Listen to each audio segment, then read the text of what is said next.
बिस्मिल्लाहिर्रहमानिर्रहीम अस्सलाम वालेकुम स्टूडेंट्स आज के इस लेक्चर में हम 1339 कोड की जो बुक है बेसिक्स ऑफ अकाउंटिंग इसको हम स्टार्ट करेंगे और ये बुक अल्लामा इकबाल ओपन यूनिवर्सिटी की तरफ से एफए और आईकॉम प्रोग्राम्स के लिए पढ़ाई जाती है। तो आज से ऑनवर्ड हम इस बुक पर एक कंप्लीट लेक्चर सीरीज स्टार्ट करेंगे जिसमें हम इस बुक के हर यूनिट के हर टॉपिक को डिटेल से डिस्कस करेंगे। तो लेक्चर्स को स्टार्ट करने से पहले एक दो बातें आपसे डिस्कस कर दूं। एक तो ये है कि इस बुक के दो मीडियम्स हैं, इंग्लिश मीडियम में भी ये अवेलेबल है और उर्दू मीडियम में भी अवेलेबल है। इस लेक्चर में हम इसका इंग्लिश मीडियम वर्जन जो है ना वो स्टार्ट करेंगे, लेकिन आपके पास चॉइस है, आप इसको उर्दू में भी कर सकते हैं, उर्दू में भी लेक्चर्स हैं अवेलेबल इसके। लेकिन मैं पर्सनली आपको सजेस्ट करूंगा कि आप इसको कोशिश कीजिएगा इंग्लिश में ही करने की। अगर आप कर सकते हैं इंग्लिश तो आप इंग्लिश ही पढ़िएगा, क्योंकि अकाउंटिंग की लैंग्वेज ही इंग्लिश है, इंग्लिश में ये बेहतर समझ आ सकती है। उर्दू में भी सारे वर्ड्स वही होंगे, तो वहाँ पे उर्दू में वो वर्ड्स आपको लिखने में पढ़ने में काफ़ी मुश्किल पेश आएगी। और जब कभी आपका अकाउंटिंग से वास्ता पड़ेगा, आप नेक्स्ट हायर स्टडीज़ में जाएंगे या कोई टेस्ट इंटरव्यू आप देते हैं, किसी जॉब के लिए आप अप्लाई करते हैं, तो ये आपको अकाउंटिंग इंग्लिश मीडियम में ही आपके सामने आएगी। तो इसलिए मेरा जो एक्सपीरियंस है, मेरी जो सजेशन है आपको वो यही है कि आप इंग्लिश मीडियम में पढ़ें। बाकी इन केस अगर कोई स्टूडेंट इंग्लिश में वीक है, वो नहीं कर सकता, तो उसके पास चॉइस है, वो उर्दू में भी इसको कर सकता है। सेकेंडली ये है कि ये बुक जो है ना ये बेसिक्स है, ये बुनियाद है अकाउंटिंग की। जितनी भी अकाउंटिंग एडवांस लेवल पर आप पढ़ेंगे, चाहे आप बीकॉम करें, एमकॉम करें, बीबीए करें, एमबीए करें, जो मर्जी है, जिस फील्ड में अकाउंटिंग की जिस फील्ड में जाएं, या नेक्स्ट अगर आप टेस्ट इंटरव्यू देते हैं, किसी जॉब के लिए अप्लाई करते हैं, तो उसमें भी आपको यही बेसिक अकाउंटिंग जो है ना वो आपको देखने को मिलेगी। तो इसलिए अगर ये बेसिक कंसेप्ट आप क्लियर कर लेते हैं, तो आप अकाउंटिंग की किसी फील्ड में भी फेल नहीं हो सकते। तो इसलिए अब आपने करना क्या है, आपने इसको रट्टा लगाने की कोशिश नहीं करनी, इसको याद नहीं करना, बस इसको समझना है। जो लेक्चर में आपको जो चीज़ समझाऊँगा, आपने उसको गौर से समझना है और एक दफ़ा उसको रिवाइज़ कर लेना है, इंशाअल्लाह वो आपको कभी भी नहीं भूलेगी। तो इन 3 बातों का आपने ख़्याल रखना है। बाकी इस बुक को हम स्टार्ट करते हैं प्रॉपर्ली। इसके टोटल 9 यूनिट्स हैं। तो आज के इस लेक्चर में हम इसका जो फर्स्ट यूनिट है ना वो स्टार्ट करते हैं। तो यूनिट अगर कंटेंट हम देखें, यूनिट नंबर 1 हमारे पास अकाउंटिंग की बेसिक्स है। सेकंड यूनिट में हम अकाउंटिंग इक्वेशन को डिस्कस करेंगे। थर्ड यूनिट में जर्नल, लेजर और ट्रायल बैलेंस, बहुत इंपॉर्टेंट चीज़ें हैं अकाउंटिंग के अंदर ये टर्म्स।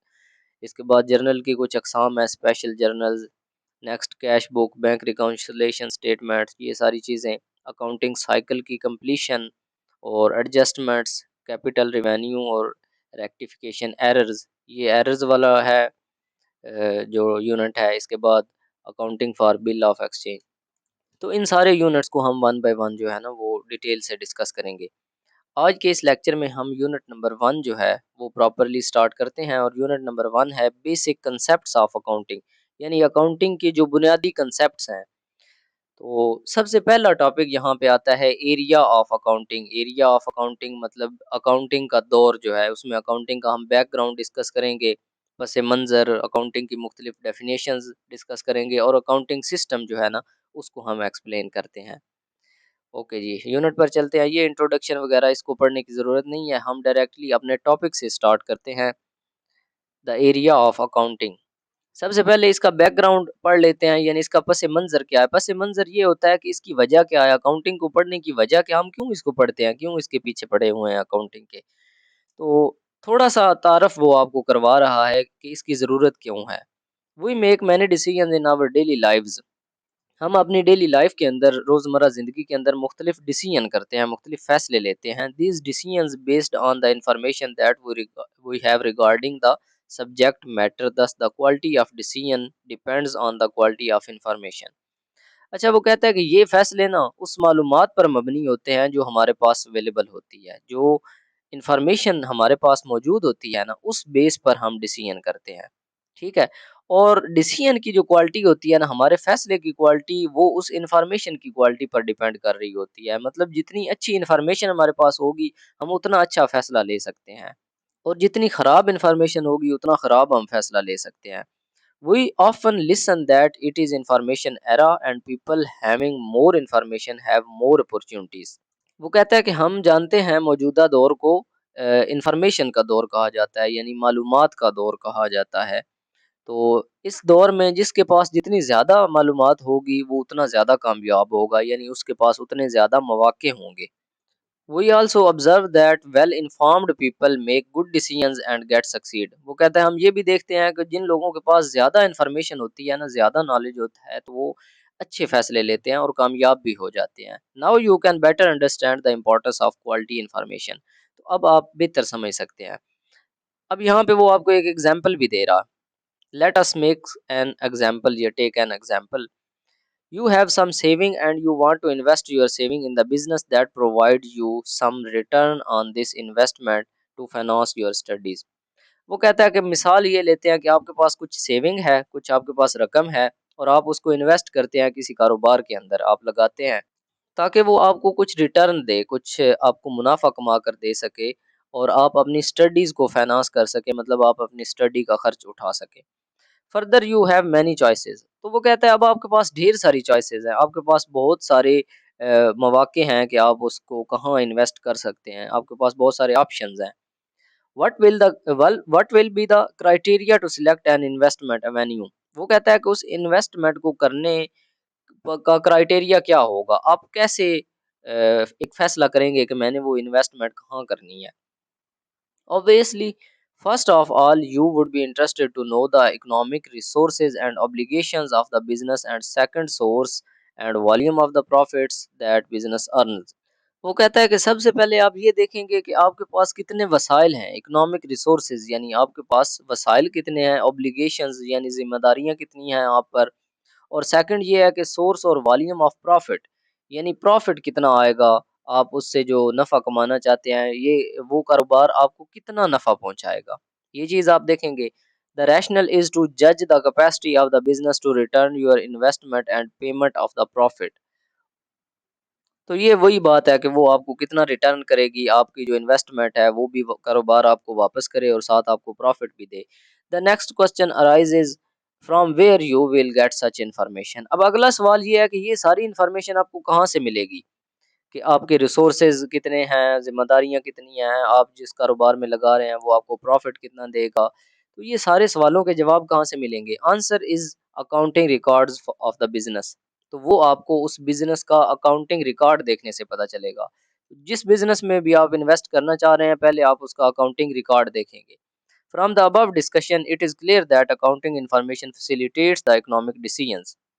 तो वो कहता है कि इस मिसाल से आपको समझ आ गई होनी है कि जितने भी आप डिसीजन लेंगे वो आपकी उस इंफॉर्मेशन पर बेस करते होंगे जो अकाउंटिंग इंफॉर्मेशन आपको प्रोवाइड की जाएगी। Therefore accounting is the mean to generate financial information of an economic entity. तो अगर आप कोई भी कारोबारी फैसला लेना चाहते हैं तो आपको जो अकाउंटिंग जो है वो जरिया है आपकी फाइनेंशियल इंफॉर्मेशन का। तो यही इसका मेन मकसद है। Accounting provides information to help making decisions about organizations. तो अकाउंटिंग जो है वो कारोबार के बारे में जो अहम डिसीजंस होते हैं, फैसले लेने के लिए हमें इंफॉर्मेशन प्रोवाइड करती है। यही इसका मेन जो अ, मकसद है, पर्पस है, वो यही है। The primary measurement unit of accounting information is rupees in Pakistan और the local currency for other countries. तो जो अकाउंटिंग है ना वो हम रुपीज़ के अंदर या करेंसी के अंदर जो है ना वो मेजर करते हैं। अकाउंटिंग की जितनी भी ट्रांजैक्शंस हम रिकॉर्ड करेंगे हम उस मुल्क की करेंसी के अंदर रिकॉर्ड करेंगे। जैसे पाकिस्तान की करेंसी रुपीज़ है तो पाकिस्तान में हम रुपीज़ के अंदर अपनी ट्रांजैक्शंस रिकॉर्ड करेंगे। नेक्स्ट उसने बड़ी इंपॉर्टेंट चीज़ लिखी है। It is commonly perceived that accounting is highly technical field and only highly qualified and professional accountants can practice या प्रैक्टिस अकाउंटिंग। वो कहता है कि अक्सर ये समझा जाता है कि अकाउंटिंग जो है ना वो एक टेक्निकल फील्ड है और जो हाईली क्वालिफाइड प्रोफेशनल अकाउंटेंट्स होते हैं ना वही इसको समझ सकते हैं। It is a false impression. ये एक गलत बात है, गलत नज़रिया है। Every one of us use accounting concept in our daily life. हम रोज़मर्रा की ज़िंदगी में हर बंदा हम में से जो है ना वो अकाउंटिंग को इस्तेमाल कर रहा होता है। मिसाल के तौर पर for example when you prepare a monthly budget of your home you are exactly practicing the accounting concepts. वो कहता है कि जब आप अपना घर का मंथली बजट बना रहे होते हैं ना तो आप अकाउंटिंग ही कर रहे होते हैं। अच्छा, अब इस बैकग्राउंड के अंदर आपने जो चीज़ ज़हन नशीन करनी है। पहले बात तो ये मैंने आपको बता दी कि आपने इसको रट्टे नहीं लगाने। बैकग्राउंड का मतलब ये है कि इसका पस-ए-मंज़र क्या है, आप क्यों अकाउंटिंग को यूज़ करते हैं। इसमें आपने ये याद रखना है कि डेली लाइफ़ के अंदर हम बहुत सारे ऐसे डिसीज़न्स लेते हैं, तो जो भी डिसीज़न हम लेते हैं वो किसी इन्फॉर्मेशन की बेस पर होता है। जितनी अच्छी इन्फॉर्मेशन होगी उतना अच्छा डिसीज़न होगा। मिसाल के तौर पर जब हम कोई हमारे पास कोई सेविंग है और उसको हम इन्वेस्ट करना चाह रहे हैं, तो इन्वेस्ट करने से पहले हम सोचेंगे कि हमने ये कहाँ इन्वेस्ट करना है, हमारे रिसोर्सेज कितने हैं, बिज़नेस को स्टार्ट करने के लिए क्या कुछ चाहिए और बिज़नेस हमें क्या रिटर्न करेगा, बिज़नेस के अखराजात क्या होंगे, वो हमें मुनाफ़ा कितना प्रोवाइड करेगा और हमारी इन्वेस्टमेंट रिटर्न करके हमें कुछ अर्निंग भी देगा या नहीं देगा। तो ये सारे सवालों के जवाब हमें अकाउंटिंग की इन्फॉर्मेशन से मिलते हैं और हम उसका अकाउंटिंग रिकॉर्ड बिज़नेस का चेक करते हैं, तो हमें पता चलता है कि हम इस बिज़नेस में इन्वेस्ट कर सकते हैं या नहीं कर सकते। और सेकंड थिंग जो इसमें हमने पढ़ी कि अकाउंटिंग की जो मेजरमेंट है वो उस मुल्क की लोकल जो करेंसी है उसके अंदर की जाती है, ट्रांजैक्शन रिकॉर्ड्स करेंसी के अंदर लिखे जाते हैं। जैसे पाकिस्तान की रुपीस है तो पाकिस्तान में रुपीस के अंदर लिखी जाएगी। और एक और चीज़ के इसको बड़ा टेक्निकल समझा जाता है कि ये कोई बड़ी मुश्किल चीज़ है, जो हाई क्वालिफाइड जो अकाउंटेंट्स हैं वो ही इसको समझ सकते हैं, तो ये गलत है। हर बंदा इसको इस्तेमाल कर रहा होता है डेली लाइफ के अंदर। अब अगर उसको अकाउंटिंग का नॉलेज है तो वो बहुत अच्छे तरीके से मैनेज कर सकता है चीज़ों को। अगर नहीं है वो अकाउंटिंग का इल्म नहीं उसको, तो फिर उसको ज़ाहिर-सी बात है वो छोटे-मोटे बजट बनाना और छोटी-मोटी अकाउंटिंग करना भी उसके लिए मुश्किल होगी। अच्छा, नेक्स्ट हम चलते हैं जी अकाउंटिंग डेफिनिशन पर। अकाउंटिंग की तारीफ़ें, मुख्तलिफ तारीफ़ें लोगों ने की हैं अकाउंटिंग की। The early definition of accounting generally focused on the record keeping function of the accounting. वो कहता है कि इब्तदा में शुरू में अकाउंटिंग की तारीफ सिर्फ रिकॉर्ड रखने तक थी। रिकॉर्ड कीपिंग तक, रिकॉर्ड रखने पर ही फोकस किया जाता था कि यही अकाउंटिंग है। No doubt it is an important part of accounting but not the whole sum. वो कहता है कि ये अकाउंटिंग का, ये इसमें कोई शक नहीं कि अकाउंटिंग का ये एक अहम हिस्सा है रिकॉर्ड रखना भी, लेकिन ये सारी अकाउंटिंग रिकॉर्ड रखना ही नहीं है, इसमें और भी बहुत सारी चीज़ें हैं। मिसाल के तौर पर इन 1941 the American institute of certified public accountants defined accounting in the following words. तो ये जो अमेरिकन अदारा था AICPA, AICPA American institute of certified public accountants, उसने इस अकाउंटिंग की तारीफ की थी। वो कहता है accounting is the part of recording, classifying and summarizing in a significant manner and in terms of money transactions and events which are in part at least of financial character and interpreting the result thereof। आप इसको सादा करके लिखिएगा, ये थोड़ी मुश्किल wording के अंदर लिखा हुआ है। आप यूँ कह सकते हैं कि अकाउंटिंग जो है ना, ये एक ऐसी आर्ट है, यानी ये एक ऐसा फ़न है, जिसके अंदर हम रिकॉर्ड करते हैं, क्लासिफ़ाई करते हैं। रिकॉर्ड का मतलब हम लिखते हैं, दर्ज करते हैं। क्लासिफ़ाई यानी तरतीब देते हैं। समराइज़ खुलासा करते हैं in a significant manner and in terms of money. एक तो हम रकम जो है मनी, करेंसी, उसके अंदर ट्रांज़ैक्शंस को लिखते हैं, फिर हम उनको रिकॉर्ड करके, क्लासिफ़ाई करके समराइज़ करते हैं एंड इंटरप्रेट द रिज़ल्ट देयरऑफ, और फिर उसका रिज़ल्ट भी हम पेश करते हैं, उसके नताइज जो है वो भी बयान करते हैं। तो बेसिकली सिंपल वर्ड्स के अंदर आप यूँ लिख सकते हैं कि accounting is the art of recording, classifying and summarizing the transactions। इसमें हम ट्रांजैक्शंस को लिखते हैं, क्लासिफाई करते हैं, समराइज करते हैं and then interpret the result, और फिर उनके रिजल्ट्स को हम पेश करते हैं, इंटरप्रेट करते हैं। सादा अल्फाज के अंदर आप यूँ लिख सकते हैं। अब ये डेफिनेशन इस अदारे ने की थी 1941 में। इसके बाद जैसे-जैसे टाइम गुज़रता गया, इन 1970 1970 में उसी अदारे ने, AICPA ने redefined the accounting in the following words. जैसे-जैसे अकाउंटिंग जो है ना वो मज़ीद बेहतर होती गई और भी शोबों के अंदर अकाउंटिंग अप्लाई होती गई, तो इसी अदारे ने उसकी डेफिनेशन जो है ना उसको रीडिफाइन किया। रीडिफाइन का मतलब ये है कि उसने उस डेफिनेशन को और वसी किया, वाज़े किया। तो उसने यूँ कहा, द फंक्शन ऑफ अकाउंटेंसी या accounting is to provide quantitative information primarily financial in nature about economic entities that is intended to be useful in making economic decisions. उसने कहा कि अकाउंटिंग का काम ये है कि वो मुआशी इदारे जो है ना, इकोनॉमिक एंटिटीज, इकोनॉमिक इंस्टीट्यूशंस, उनसे मुतल्लिक जो मालियाती नौइयत की मिकदारी मालूमात होती है ना, वो फ़राहम करे कि अकाउंटिंग का जो मकसद है, फ़ंक्शन जो है ना अकाउंटिंग का जो काम है, वो ये है प्रोवाइड क्वांटिटेटिव इन्फॉर्मेशन मिक़दारी मालूमात फ़राहम करना। क्वांटिटेटिव का लफ़्ज़ इस्तेमाल हुआ है मतलब मिक़दार, जो चीज़ किसी मिक़दार के अंदर हो, किसी पैमाइश के अंदर हो, जैसे रकम है इतने हज़ार या इतने लाख तो ये क्वांटिटी है उसकी, मिक़दार है। तो इन्फॉर्मेशन प्रोवाइड करना इसका काम है। फंक्शन ऑफ अकाउंटिंग क्या है? Is to provide information. Information provide करना अबाउट फाइनेंशियल या इकोनॉमिक एंटिटीज़ जो इकोनॉमिक यानी जो कारोबारी इदारे हैं, उनके मुतल्लिक इन्फॉर्मेशन प्रोवाइड करना that is intended to be useful in making economic decisions जो कि डिसीजन मेकिंग के अंदर हेल्पफुल होती है।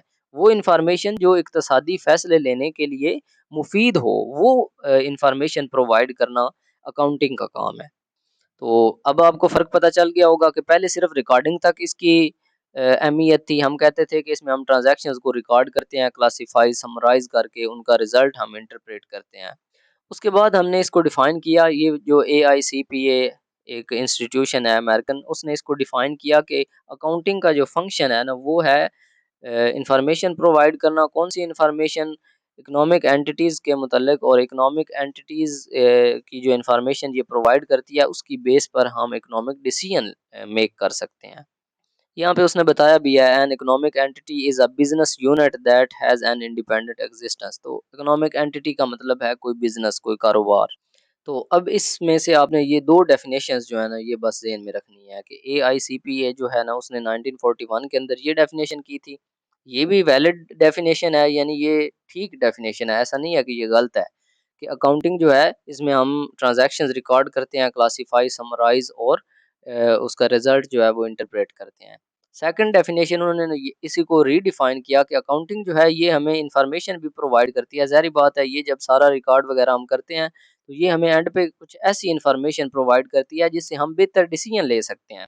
मसलन मैं आपको मिसाल देता हूँ, आपका कारोबार जो है ना वो नफ़ा के अंदर जा रहा है, एक चीज़ आपको ज़्यादा सेल हो रही है तो आप उसका ज़्यादा स्टॉक करते हैं। आपको पता चल जाता है अकाउंटिंग इन्फॉर्मेशन से कि ये चीज़ मार्केट में ज़्यादा सेल हो रही है। या फिर कोई ऐसी चीज़ है जो आपकी ज़्यादा सेल नहीं हो रही या आपकी नुकसान में जा रही है, आपको नफ़ा नहीं दे रही या कम प्रॉफ़िट दे रही है, तो आप उसका स्टॉक ख़त्म कर लेते हैं, आप उसको ज़्यादा परचेज़ नहीं करते। क्योंकि वो आपकी सेल कम हो रही है। आपको पता है ना, बाज़ लोग स्टॉक कर लेते हैं चीज़ों को कि हम महँगी होगी तो बेचेंगे। अब हो सकता है जब वो महँगी होनी हो, वो सस्ती हो जाएँ। तो इस तरह की चीज़ें जो है ना, ये अकाउंटिंग इन्फॉर्मेशन से हमें टाइमली पता चल जाता है कि कौन-सी चीज़ जो है हमारे फ़ायदा में है और कौन-सी नुकसान में है। तो इस तरह के जो डिसीजंस हैं, वो हम अच्छी तरीके से मेक कर सकते हैं अकाउंटिंग इन्फॉर्मेशन से। बाकी ये वाला पैराग्राफ जो है ना, इसको पढ़ने की ज़रूरत नहीं है। नेक्स्ट है जी अकाउंटिंग सिस्टम, यानी अकाउंटिंग का जो निज़ाम है।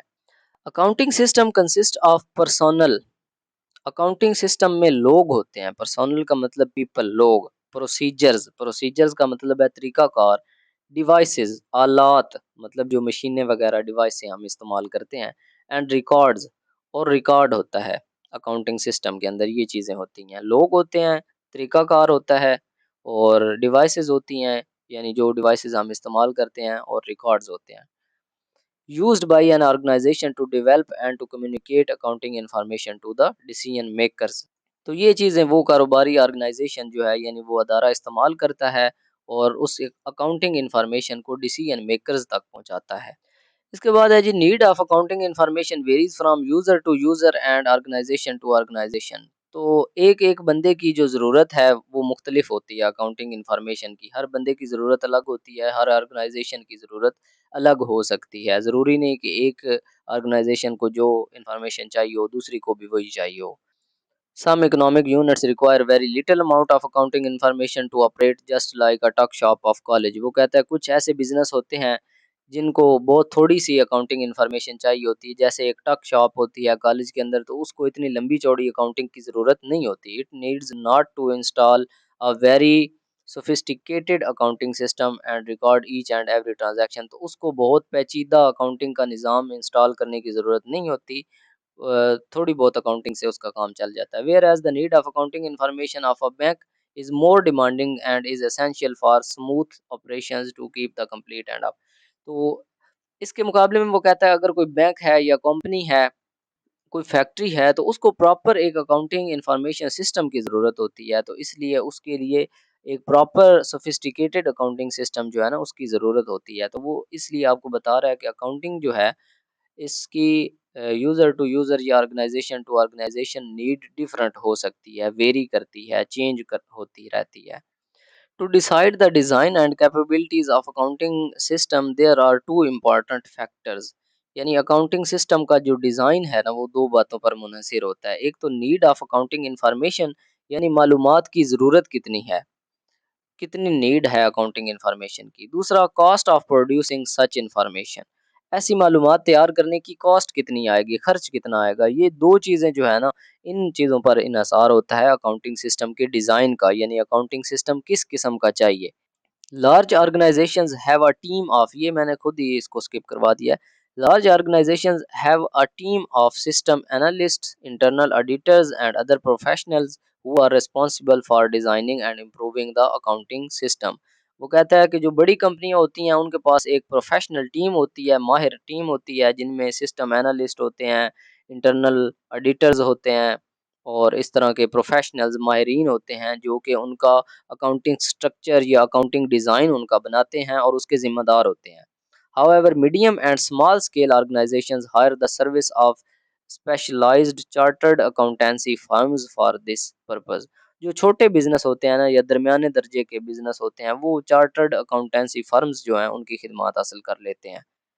ओके जी, यहाँ तक हमारा जो पहला टॉपिक है ना वो कंप्लीट हो चुका है। तो मैं थोड़ा-सा इसका आपको रिव्यू करवा देता हूँ कि इसमें जो-जो चीज़ें आपने ज़हन-नशीन रखनी है।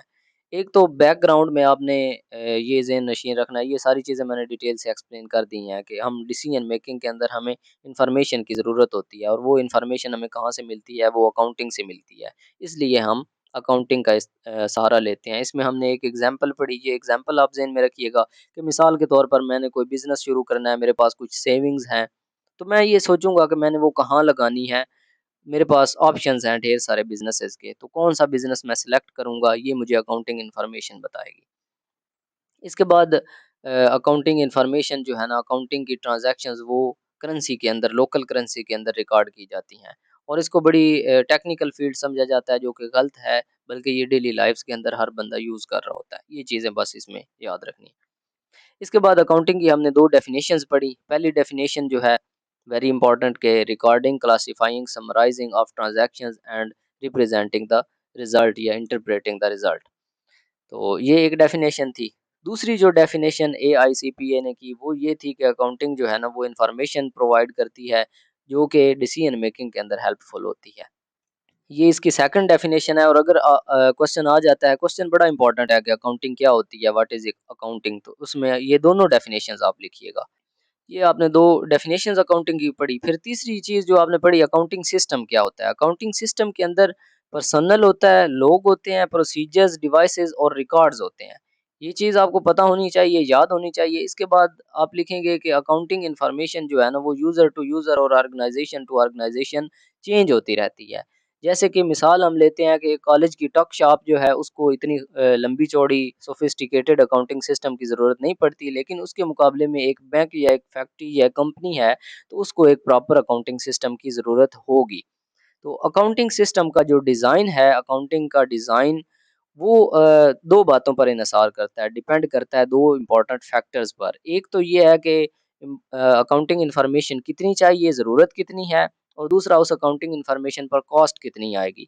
तो इस बेस पर जो बड़ी कंपनियाँ हैं वो एक टीम हायर कर लेती हैं जिसमें एनालिस्ट, इंटरनल ऑडिटर्स वगैरह होते हैं, प्रोफेशनल्स होते हैं जो उसका अकाउंटिंग डिज़ाइन बनाते हैं और उसको इम्प्रूव करते हैं, उसकी अकाउंटिंग सिस्टम के रिस्पॉन्सिबल होते हैं।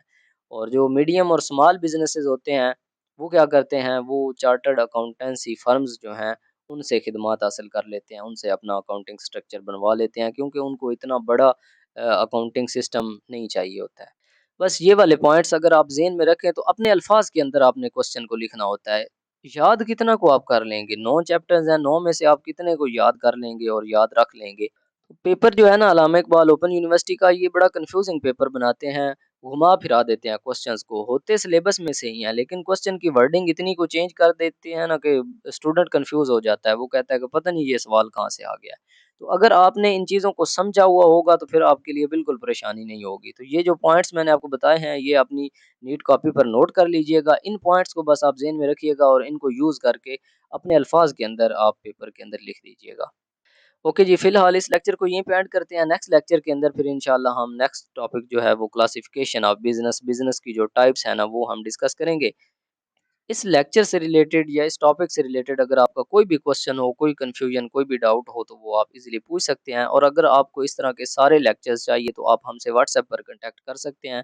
व्हाट्सएप नंबर आपको इस वीडियो के डिस्क्रिप्शन के अंदर मिल जाएगा। ओके जी, मिलते हैं नेक्स्ट लेक्चर के अंदर। अल्लाह हाफ़िज़, टेक केयर।